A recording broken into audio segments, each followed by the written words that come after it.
Good afternoon, all, and welcome to IPTBP Polarizing. I'm John, aka JB3. I'm here today. It's Wednesday afternoon, almost Wednesday evening right now, and just kind of hanging out, trying to think of things to record for y'all and make this a good day. Well, I'm going to talk about this one thing from this segment, something fun for me. It's all about things you don't want to do while you're in Texas. One of the things that you can find out is that you don't want to ever do is get bitten by a spider. One thing about spiders here in Texas, they're everywhere, you just don't know it. They tend to be around in homes, apartments, trees, wherever you are. They're just there. It's summertime and they're out there doing their thing, doing whatever spider things they do. And I found out the hard way that they can sneak up on you and be kind of invisible and just get you when they want to get you. About 3 weeks ago, I woke up one morning and I had a little, what looked like a pimple on the back of my finger.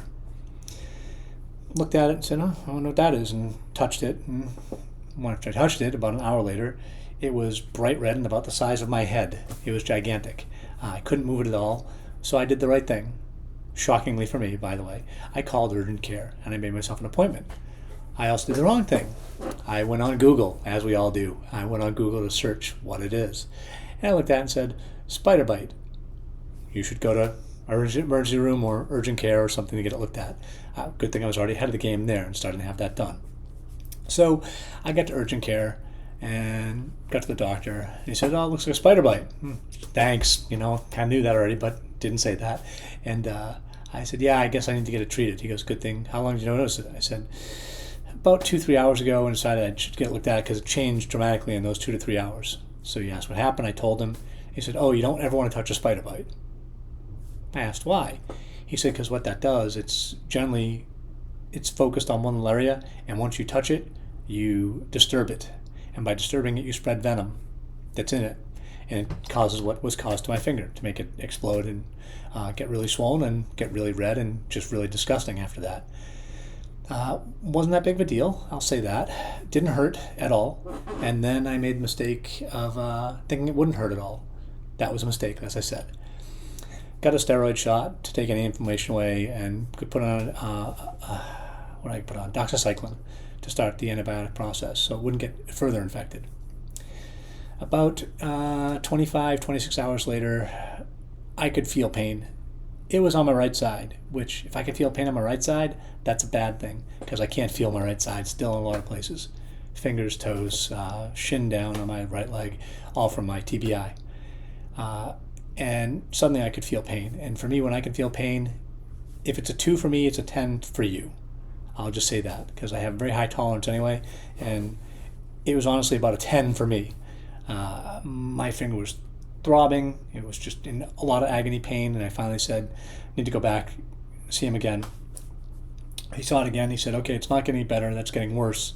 So I'm going to give you a second antibiotic and then give you another steroid shot. If it doesn't change in the next 4 to 5 hours, you need to go to the emergency room, because you might lose a finger. My response was, well, I've got seven others and 2 opposable thumbs, so I'm good to go. He didn't like that response. He said, this isn't a joke. I kind of said, well, it kind of is to me, because I said, like I said, I've got 7 others and 2 opposable thumbs.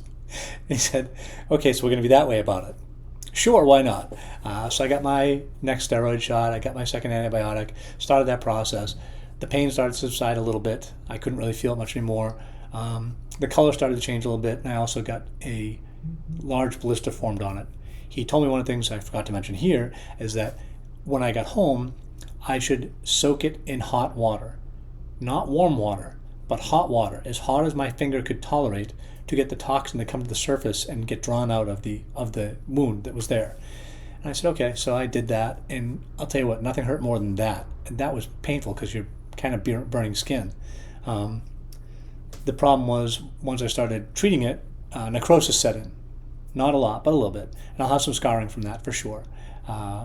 Necrosis set in, and if you don't know what necrosis is, that's the killing of the skin cells. That's one thing that a spider bite will do, especially if it's a brown recluse.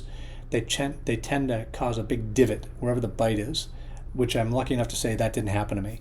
I have the remnants of where the bite was. I have some red coloring around the actual wound itself that looks like it's probably going to stay there, but 3 weeks out it looks pretty good. Not as bad as it did then. It looked like a normal finger. I'm going to show it to you. So if you're a little sensitive to things like that, I'm telling you right now, forewarning, I'm showing my finger. It looks like a finger. It doesn't look bad. I'm not giving you the bird. It looks like I'm giving you the bird, but it's not that. It's my ring finger. So please don't worry. It's not my middle finger. It's my index finger. So TS, this one's for you. Ready?